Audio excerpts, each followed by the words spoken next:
Nós já temos aqui um novo marco fiscal, que é o arcabouço. E o Congresso teve papel fundamental. É o ativismo do parlamento brasileiro. É de novo balcão de negócio com dinheiro da população. O parlamentarismo orçamentário. É inacreditável, senhores. Que não seja possível utilizar esse recurso para a mudança de sexo de crianças e adolescentes. Não pode acontecer, porque é contra a lei. É uma criação de uma fake news para ficar lacrando nas redes sociais. É simbólico para o país votar esse destaque. É uma manobra, desculpa o termo, bizarra. Esses temas não são na LDO. Não estamos falando de exploração irresponsável. Deveria passar por um debate nas comissões. Não existe nota técnica. A BR-319 é a única BR do Brasil que não é asfaltada. A solução que é dada aqui, ela quebra com o meio ambiente. Faz um plebiscito para aquele povo, se eles querem ou não. Está na hora do Brasil reagir ao excesso de defesa de meio ambiente. O impacto disso no aquecimento global é inimaginável. É o grande desafio do planeta. Já tarda no Brasil para ser regulamentado. Neocolonialismo sob a capa ecológica do capitalismo verde, às custas dos países mais pobres. A matéria vai de encontro à pauta mundial. Só quem perde com jogos é quem aposta. Existem em todo o território nacional. A família, essa defesa da vida, nós precisamos sim defender. Vai ter que pagar imposto. Nós teremos uma arrecadação de 17 milhões de reais por ano. Vai funcionar? Sem falar do custo social dos ludopatas, as pessoas viciadas em jogo. Todo mundo que tiver um celular vai ter acesso aos jogos de cassino. Tudo tem que acontecer dentro da lei.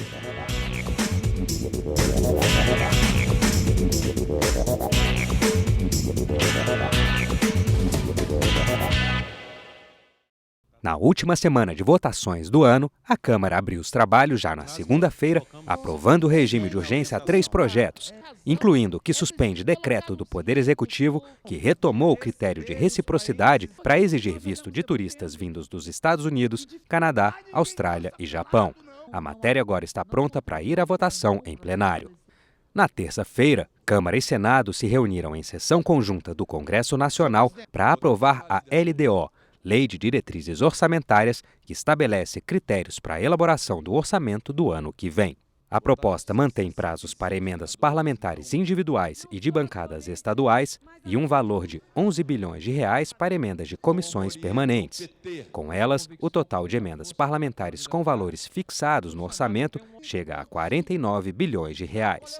No projeto da Lei Orçamentária de 2024, as despesas primárias estão estimadas em 2 trilhões, mas apenas 226 bilhões de reais são de despesas não obrigatórias. Nós não podemos deixar de lembrar aqui todo o trabalho que foi feito para reorganizar financeiramente o Brasil, a aprovação do novo marco fiscal, também chamado de arcabouço fiscal, que garante a organização das finanças públicas brasileiras.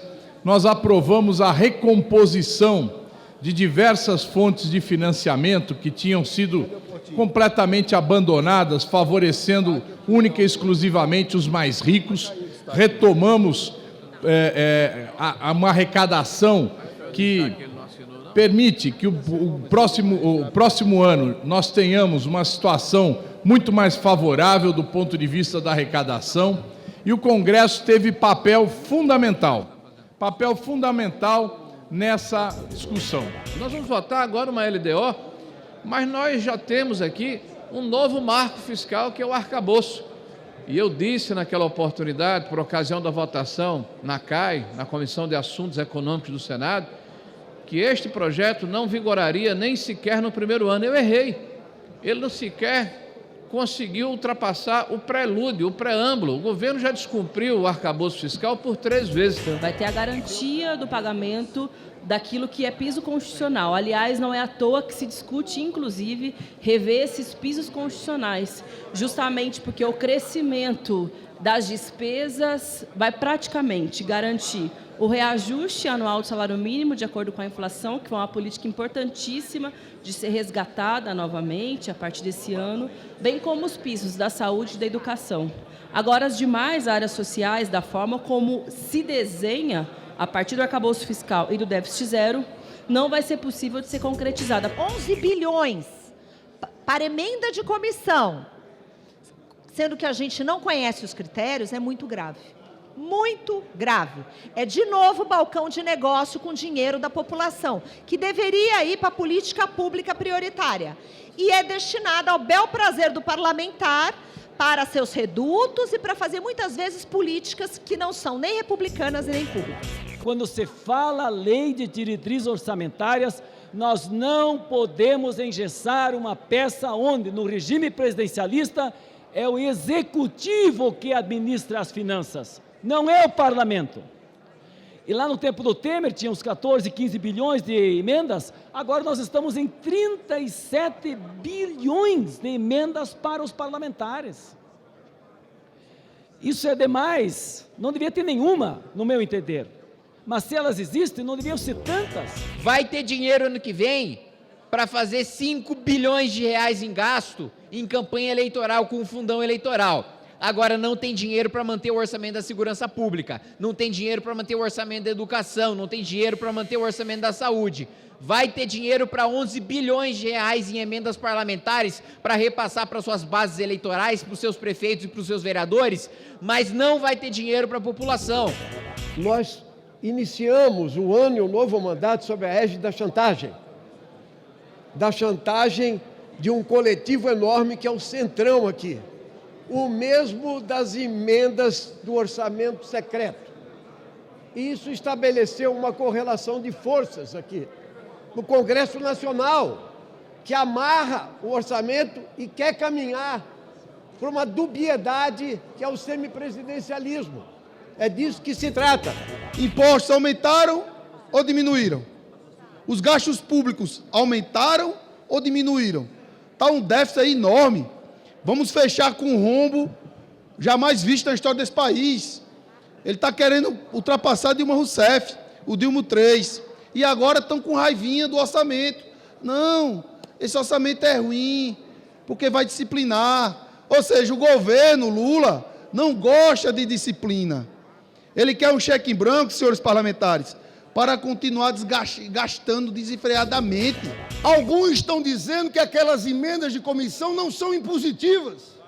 Na verdade, o texto deixa claro que sim, é impositivo. Agora eu pergunto aos senhores, de onde sai esse dinheiro? Se os senhores estão dizendo que o déficit é zero. Sabe de onde sai esse dinheiro? Sai do PAC, sai do Executivo. É o Legislativo, é um parlamentarismo orçamentário que está acontecendo aqui, pessoal. É escandaloso. Nós estamos chegando ao fim do ano com a inflação dentro do centro da meta. Recebemos esse país com inflação acima de 10%. A taxa de desemprego é a menor desde 2015, data do golpe contra o governo da presidente Dilma. O Brasil deixou de ser a 12ª economia do planeta para voltar ao ranking das 10 economias do mundo, inclusive ultrapassando o Canadá. Quando se propõe aqui cronograma para pagamento de emendas, quando se propõe aqui emendas impositivas para as comissões, aí nós estamos exagerando na dose. Até porque nós já temos emendas impositivas, que são as emendas individuais. Nós já temos as emendas de bancada que são impositivas e na linguagem para o povo entender que o governo é obrigado a pagar. Então, engessar o governo para dizer qual é o cronograma, o calendário de pagamento, é um equívoco do parlamento. Francamente, é um absurdo que deputado indique mais recurso de emenda do que Ministério do Governo Federal, do que secretaria importante do governo federal. E não satisfeitos com isso, agora tem a tabelinha de pagamento das emendas, porque sabem que com o arroxo do déficit zero, repito, faltará recursos para áreas essenciais do governo. Cada vez mais, o parlamento, de forma fragmentada, de forma individual, vai decidindo para onde deve ir o orçamento público brasileiro. E esta forma, que se chama muitas vezes, e nós criticamos, o ativismo do judiciário, o que nós estamos vendo aqui é o ativismo do parlamento brasileiro na fragmentação da destinação dos recursos públicos e comprometendo programas estruturantes, programas sociais, indução do desenvolvimento de um modelo para o nosso país. Foi exatamente na LDO de 2014 que instituímos e depois regulamentamos na Constituição as emendas individuais e bancadas impositivas. Até então, parlamentares da oposição sequer tinham o direito a receber emendas parlamentares, para legitimar no município, nas suas bases, a confiança que o seu eleitor depositou no seu voto. E foi com essa dinâmica que este Congresso Nacional conseguiu votar matérias que mudaram os rumos do país. Foi neste plenário, do nosso saudoso Dr. Ulisses Guimarães, que aprovamos a reforma trabalhista, a reforma da Previdência, e agora, sob a liderança do presidente Arthur Lira, aprovamos uma histórica reforma tributária, que, não se enganem, jamais sairia do papel caso continuasse reféns do Poder Executivo, seja ele qual fosse. É exatamente nesse debate que nossa bancada se posicionou, por exemplo, contrário ao arcabouço fiscal. E é neste ponto de vista que nossa bancada inicia esse debate dizendo que este elemento estrutural do orçamento, da lei de diretrizes orçamentárias, que é esta meta de déficit zero ou neutro, ela é, na nossa opinião, um equívoco, um erro que vai amarrar o próprio governo numa meta que não deveria existir dessa forma. A despesa financeira, os tributos que nós pagamos, 2 trilhões e 700 bilhões de reais, eles são destinados para o pagamento do sistema bancário, para o sistema financeiro. E somente 2 trilhões 334 bilhões é que são, na realidade, destinados ao pagamento da despesa primária, ou seja, aquelas despesas que não são financeiras. É o gasto com a educação, é o gasto com saúde, é a folha de pagamentos e assim por diante. Portanto, o orçamento da União aloca mais dinheiro para o sistema financeiro do que aloca efetivamente para as despesas primárias aqui no nosso país. Muitas vezes, quando se fala de gasto, às vezes de uma maneira pejorativa, a gastança, nós estamos falando de investimento. Gasto em educação, por exemplo, é investimento no futuro. Gasto em cultura é investimento em oportunidades para a juventude. Gasto no SUS é investimento para a preservação da vida do povo brasileiro. Para não falar em gastos preventivos como saneamento básico ou como moradia popular, que um teto é o que garante a dignidade elementar de um cidadão. Os deputados aprovaram emenda do PL à proposta, proibindo no orçamento despesas que promovam ou financiem a invasão ou ocupação de propriedades rurais privadas, cirurgias em crianças e adolescentes para mudança de sexo e realização de abortos, exceto em casos autorizados por lei. O texto agora segue para a sanção do presidente da República. Eu estou apenas pleiteando aqui para que não seja possível utilizar esse recurso para a mudança de sexo de crianças e adolescentes, para que não seja utilizado esse recurso na questão de incentivar as invasões de terra, sejam elas urbanas ou rurais. E aí eu peço apoio dos colegas da FPA, da Frente Parlamentar do Agro. Também falo aqui para que impeça o uso do dinheiro do pagador de impostos a favor de políticas do aborto, que é o assassinato de bebês dentro da barriga das mães. O governo nunca poderá gastar dinheiro com esses 5 itens, porque todos são contra a lei.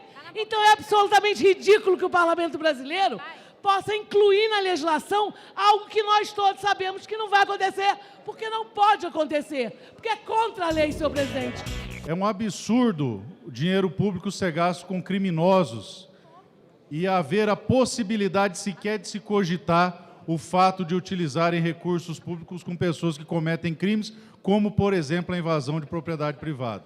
Nessa senda, se fôssemos um país minimamente sério, sequer haveria necessidade de trazer esse tema à baila. Aqui se fala de uma disputa ideológica, de conceito de família, de função social da propriedade rural, de orientação afetiva, tudo isso está no cenário da disputa. Agora, querer embutir isso na lei de diretrizes orçamentárias é uma excrescência, é um abuso até do ponto de vista da racionalidade. Vai ser vergonhoso para o Brasil ver que a LDO agora comporta esse tipo de disputa, esse tipo de vedação. Temos que destacar que a União não pode realizar despesas, direto ou indiretamente, que promovam, incentivem ou financiem invasão ou ocupação de propriedades rurais privadas. Que absurdo! Ações tendentes a influenciar crianças e adolescentes de creche ao ensino médio a terem opções sexuais diferentes do sexo biológico. A que ponto chegamos? É um absurdo isto que está se tentando votar aqui. É uma criação de uma fake news para ficar lacrando nas redes sociais, inventando que isto existe na lei de diretrizes orçamentárias. Tanto nós votamos não e dizemos não a fake news. Ninguém está discutindo isso aqui. E, na verdade, eu, como médica, posso afirmar que nenhum médico indicaria cirurgia de troca de sexo em criança. Isso é ridículo. Isso é ridículo. É tentativa de fazer uma pauta que não existe, que não tem base técnica, que não está embasada na realidade, para tentar deslocar o debate do dia de hoje da LDO para a pauta de costumes. Manobra bizarra. Esse país tem mais de 80% de conservadores. E compete ao Poder Legislativo, sim, definir aonde se pode gastar ou aonde não se vai gastar o dinheiro. Essa emenda não é um jabuti, é uma emenda coerente, é uma emenda de defesa da família, é uma emenda de defesa da propriedade rural, é uma emenda de defesa da vida, é uma emenda onde nós parlamentares estamos dizendo: queremos um Brasil que respeita a família e não se gasta dinheiro contra a família nos moldes da biologia. Eu sou contra a invasão de terra, eu tenho irmãos proprietários rurais, eu sou contra o aborto, eu sou contra toda essa política. Só que esses temas não são na LDO. A lei de diretrizes orçamentárias é para criar políticas públicas no macro. Até porque não tem cabimento. Isso é política de código penal. Um médico, como a deputada Gendia falou, que for fazer uma mudança de sexo numa criança, ela vai responder penalmente, ela vai para a cadeia. Eu votei em favor das famílias brasileiras. A gente sabe que esse tema é um tema estranho à LDO, mas é simbólico para o país votar esse destaque em favor das famílias brasileiras. E eu votei com as famílias brasileiras.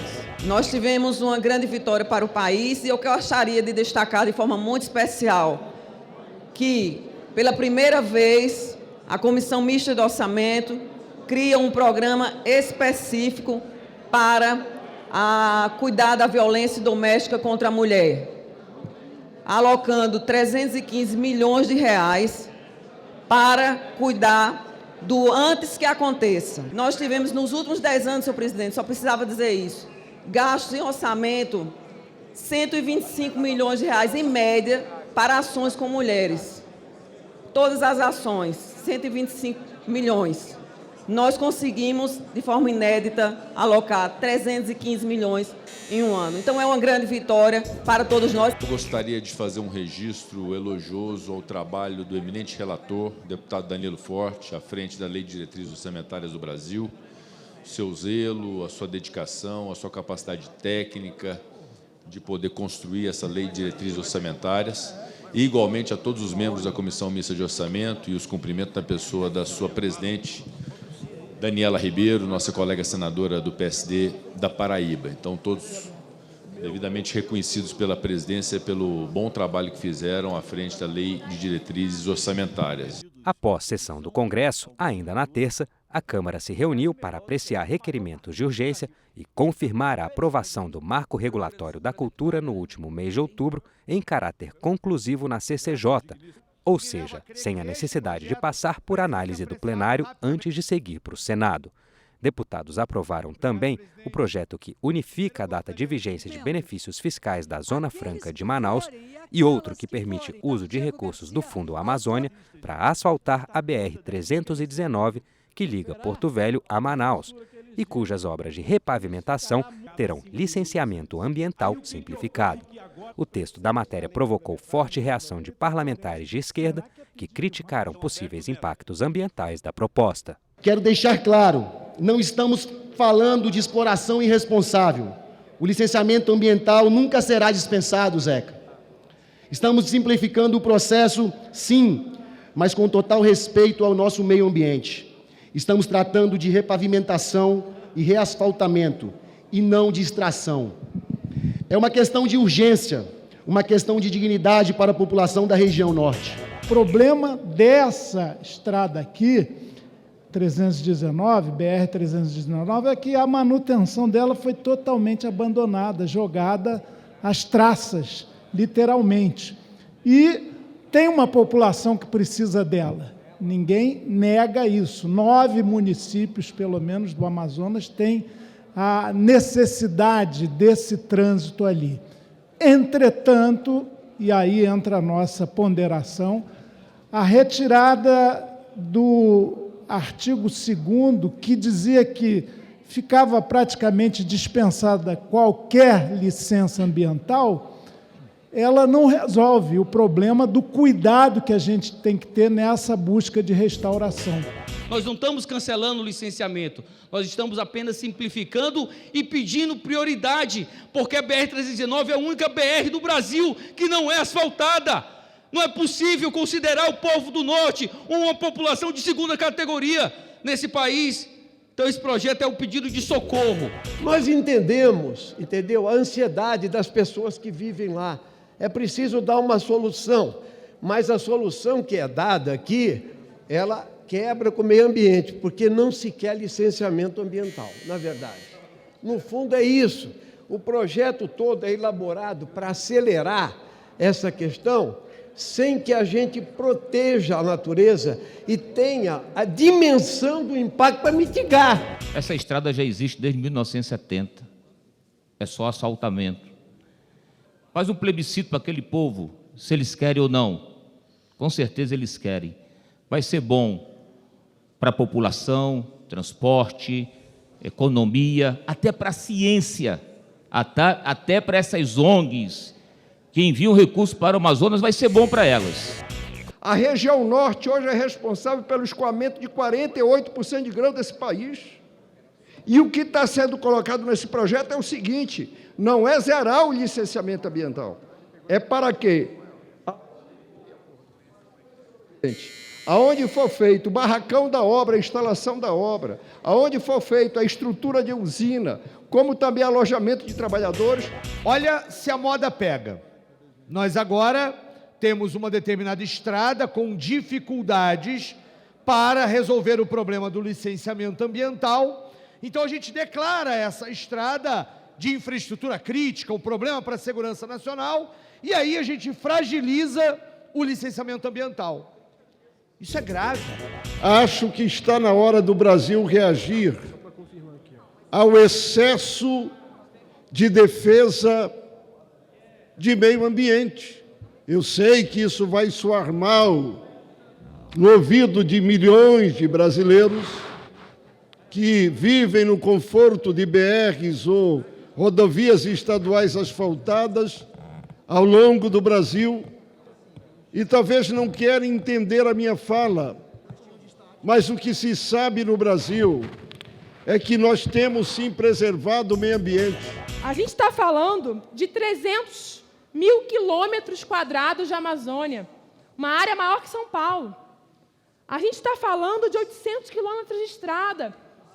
Estrada que representa um corte do maior trecho de florestas intactas de toda a Amazônia. A gente está falando de estudos, inclusive, olha a gravidade, que afirmam que há a possibilidade de quadriplicar o desmatamento na região nas próximas 3 décadas, num cenário de crise climática. O impacto disso no aquecimento global é inimaginável. Não é possível que quem não conheça a matéria queira prejudicar e discutir com quem é do seu estado, quem está sofrendo na pele. Eu queria muito que as pessoas que estão aqui defendendo que não pode recapear uma estrada tivessem a oportunidade de voltar para suas casas por uma estrada de mesmas condições que a BR-319. Sabe desde quando esse argumento não é utilizado? Desde a ditadura, antes da Constituição de 1988. Esse argumento volta a ser utilizado aqui com o pretexto de criar uma regra especial de licenciamento ambiental. E isso nos preocupa, porque quando se fala de indispensável segurança nacional, a gente pergunta, cadê a nota técnica do Ministério da Defesa? Não existe nota técnica. A oposição, eu acho que se equivoca muito quando classifica a licença ambiental como burocracia. A gente tem que entender o espírito legislativo, oriundo dessa casa, que instituiu a licença ambiental com o objetivo de proteger os biomas, as populações, a fauna, a flora. As pessoas estão preocupadas com árvores que sequer serão derrubadas, porque a estrada está lá. E está lá desde o século passado, está lá desde o milênio passado. E temos aqui deputados que não querem que o povo da Amazônia, de Rondônia e de Roraima tenham o conforto que nós do resto do país temos, de ter estradas asfaltadas, e de poderem usar o seu direito de ir e vir. Nenhuma outra estrada nesse país tem esse conceito, além de ser um conceito do século passado, do ponto de vista da segurança nacional. O projeto deveria passar por um debate nas comissões, que ele poderia ser bem melhorado, quando ele passasse pela Comissão de Meio Ambiente, para a própria Comissão da Amazônia, e fundamentalmente na Comissão de Justiça. A última sessão deliberativa do ano no plenário Ulisses Guimarães aconteceu na quinta-feira e aprovou propostas muito aguardadas, começando pela regularização do mercado de carbono no Brasil. O texto do relator deputado Aliel Machado, do PV do Paraná, mistura projetos discutidos na Câmara à proposta aprovada no Senado, que agora volta para lá para análise das mudanças feitas pelos deputados. A ideia é criar um limite de emissões de gases do efeito estufa para as empresas. As que poluem mais deverão compensar as emissões com compras de títulos. Já as que não atingirem o limite ganharão cotas a serem negociadas no mercado. É muito importante aos meus colegas, senhoras e senhores parlamentares, que entendam que esse debate não é um debate puramente ambiental. Ele se entrelaça com o debate econômico. E essa é uma maneira encontrada para resolver o problema ambiental, que ao longo das últimas décadas é o grande desafio do planeta. Segundo reportagem do Valor Econômico, a demanda mundial por crédito de carbono já é crescente e pode aumentar 15 vezes mais até 2030. E está no Brasil a melhor condição de desenvolver esse mercado, já que 15% do potencial de captura de carbono por meios naturais do planeta está aqui, com chance de atender a 48% da demanda global. Esse mercado de carbono é, em boa parte dos casos, a manutenção, inclusive, dos efeitos poluidores e da destruição do desmatamento, apenas com uma transferência das áreas onde isso se dá, uma compensação que, em geral, no plano mundial, sobra para o hemisfério sul. Tem um viés, na verdade, até de neocolonialismo sob a capa ecológica do capitalismo verde, que nós temos que questionar. Isso é interessante para o Brasil, o mercado de carbono, se for para exportar. E isso deve acontecer se e quando os países do Acordo de Paris regulamentarem o tema. Enquanto isso não acontecer, só vai trazer custo para o país, aumento de preço, aumento de inflação. O mercado acontece de forma voluntária desde 2020, sem precisar dessa regulamentação. A pauta é mais do que urgente. Há um consenso de que nós temos que coibir minimamente a emissão de carbono no nosso país e só não concorda com isso quem acha que a Terra é plana. Aí, para eles, de fato, nada importa, nada precisa, pode ficar para depois. Nós somos a favor da regulamentação. Seu tema, senhor presidente, é muito caro para nós da Amazônia, porque ele tem que ser visto com muita delicadeza, porque ele pode, sim, ser um fator de desenvolvimento para a Amazônia, mas ele pode ser um desperdício se ele for mal feito, mal votado e mal representado nessa casa. Por isso que nós defendemos e pedimos que a gente possa não votar nesse momento, pode dizer, de final de ano, ser um debate amplo. O PL agora 2148 vai ao encontro das melhores práticas no mundo para o uso sustentável dos recursos, a economia circular, a economia verde, e o Brasil, como novo foco da sustentabilidade, vai agora, de forma fundamental e positivada, regulamentar, senhor presidente, algo que já tarda no Brasil para ser regulamentado. É muito claro que os países ricos, que ficaram ricos à custa da destruição ambiental, iniciada desde a Revolução Industrial, em virtude de queimadas, de queima de combustíveis fósseis, agora querem consertar o seu erro, o seu estrago, às custas dos países mais pobres, às custas também do Brasil, que é um dos países que menos emite carbono. De acordo com os dados da Global Carbon Project, 23 países envolvidos correspondem a 12% da população global e são responsáveis pela metade das emissões de gás carbônico desde 1850. Só os Estados Unidos emitiram 24,6% de todo o carbono que chegou à atmosfera. Depois vem a Alemanha com 5,5%, o Reino Unido 4,4%, o Japão 3,9% e a China campeã com 30%. Portanto, o Brasil já possui um sistema de comércio voluntário das emissões de efeito estufa. Na nossa bancada, os deputados mais experientes nessa área ambiental e que dominam a matéria sobre crédito de carbono são deputados experimentados, o ex-ministro Ricardo Salles, sente a preocupação com onerar esse processo que possa onerar o empresariado brasileiro. Por outro lado, a gente sabe da importância do crédito de carbono para o Brasil e para o mundo. Boa parte das emissões de gás de efeito estufa do Brasil é de responsabilidade do uso do solo. O setor da agropecuária tem boa parte dessa responsabilidade. Mas dentro do setor da agropecuária, há uma minoria que tem grandes emissões.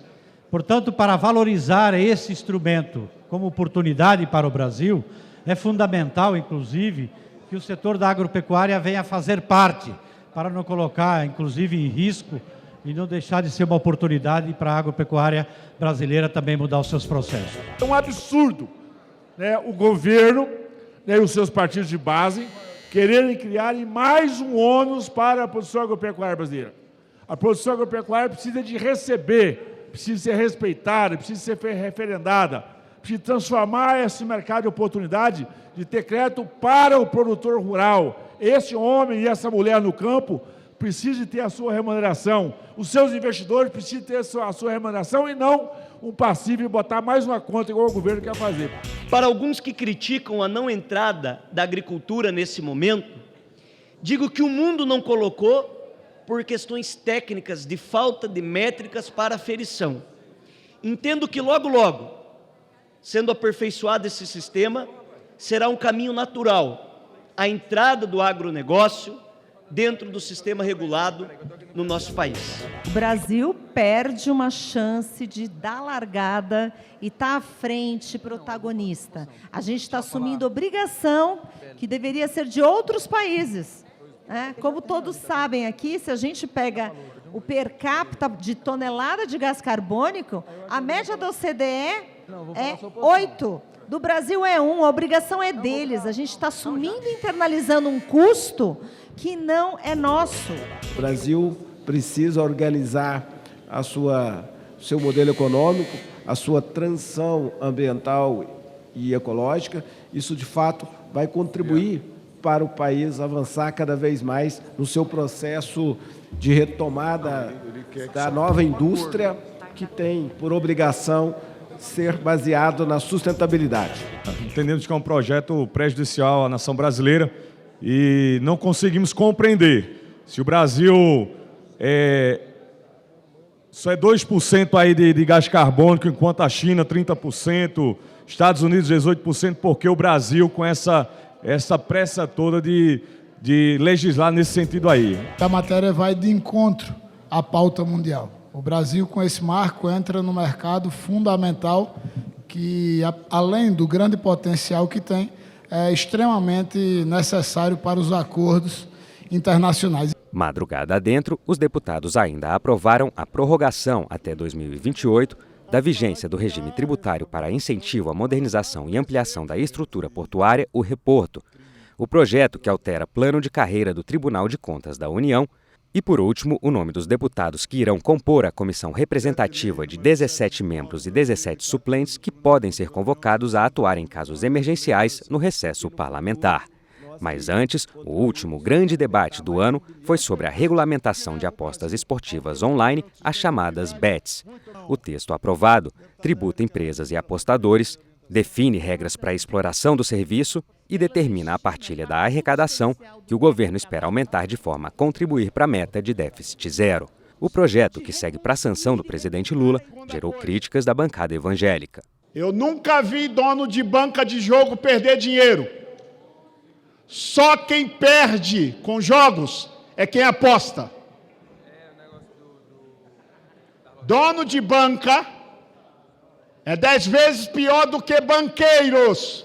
E eu conheço neste plenário a guerrida bancada da esquerda, que divergimos em quase tudo, mas respeito ideologicamente a esquerda quando defende os mais pobres, as viúvas, os órfãos.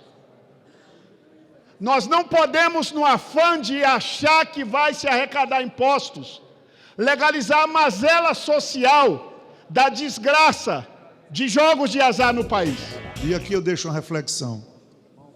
Se nós simplesmente não votarmos a regulamentação, os jogos deixam de existir, as pessoas deixam de jogar, as bets deixam de funcionar, de patrocinar time de futebol, programas de televisão, torneios e eventos. Não, elas existem no mundo real e nós aqui não estamos aumentando nem diminuindo, nós estamos tentando regulamentar, dar seriedade, evitar, como eu posso dizer, lavagem de dinheiro, dinheiro escuso, tudo tem que acontecer dentro da lei.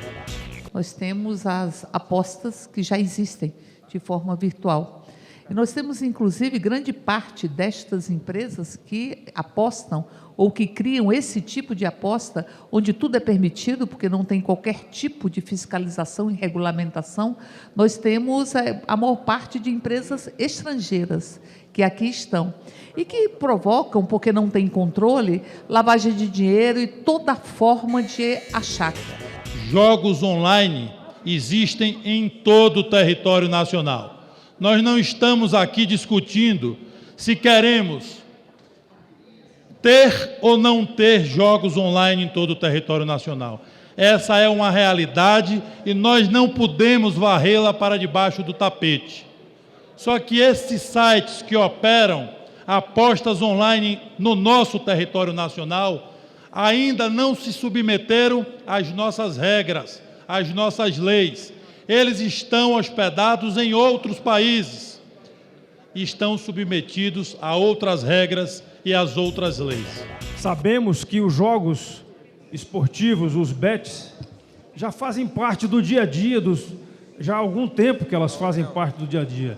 Era justo que fosse votado somente essa parte do projeto de lei, mas não.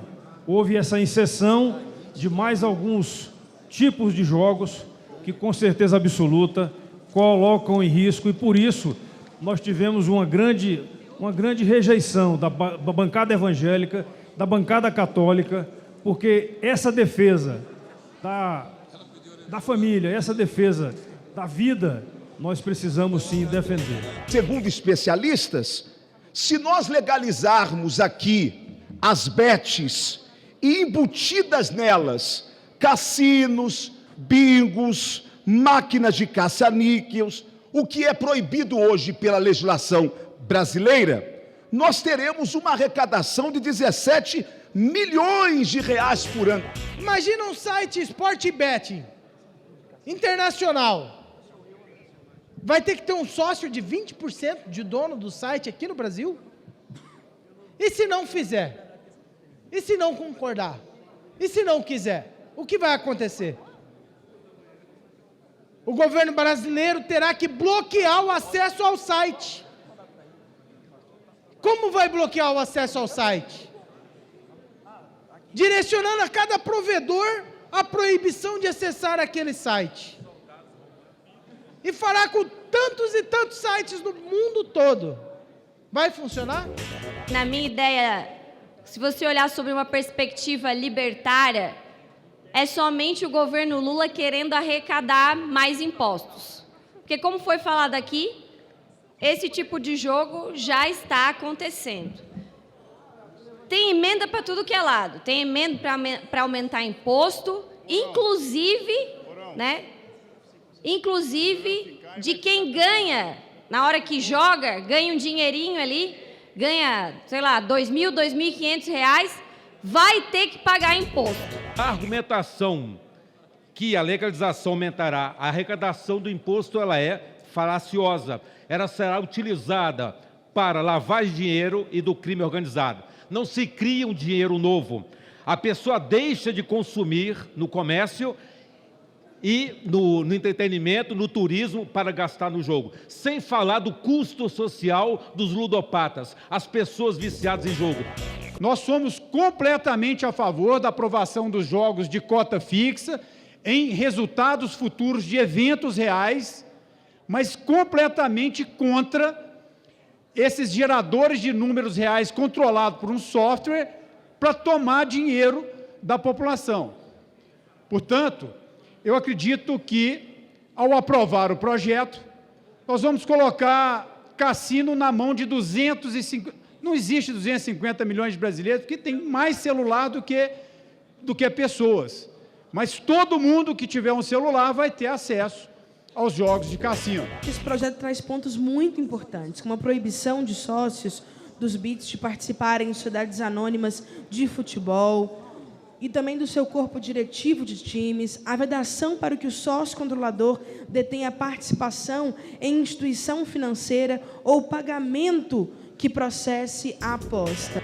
É diferente votarmos um projeto onde tem um resultado futuro de jogos reais, como, por exemplo, um jogo de futebol, que é o tão famoso Bets, que a maioria aqui que participa, inclusive, joga, sabe o que vai acontecer, tem um resultado, não tem como ter nenhuma falsificação, com um gerador de números aleatórios, um software que cria algo que não existe e o cidadão paga achando que vai ganhar alguma coisa e não ganha. E o que nós estamos hoje votando são justamente as votações feitas pelo Senado. Portanto, é uma matéria já validada, já aprovada por essa casa. Nós estamos aqui votando as alterações lá feitas. Algumas concordamos, outras eventualmente não, mas regularizar, garantir fiscalização, acompanhamento do jogo existente no Brasil, tributar, inclusive, quem opera e quem ganha, é uma medida necessária. Imagine a visão inicial do cassino em uma região do país onde as pessoas se deslocavam para ir lá e fazer jogos. Agora imagina o cassino indo através dos celulares para 250 milhões de brasileiros decidir se vai jogar ou não. É incrível, senhor presidente, esse parlamento está pegando o cassino que tinha uma localização geográfica onde as pessoas se deslocavam, e agora o cassino está indo para dentro da casa das pessoas. Temas de interesse nacional, debates em plenário, as reações e propostas dos deputados, fatos e opiniões. A reforma tributária, promulgada hoje, não nasceu de um ato autoritário de um poder ou da vontade de um governo, e sim de uma intensa negociação política, de um diálogo permanente entre nós, parlamentares com diversos setores da sociedade brasileira. Foram 6 meses de trabalho de uma comissão especial que se debruçou na análise de 2 PECs que estavam sob discussão desde 2019. Muitos já teriam desistido de tentar aprová-la, diante de tantos e tantos desafios que tivemos que ultrapassar. Mas quem tem espírito público, como esta casa tem, quem se preocupa em preparar o país para o futuro, não desiste nunca.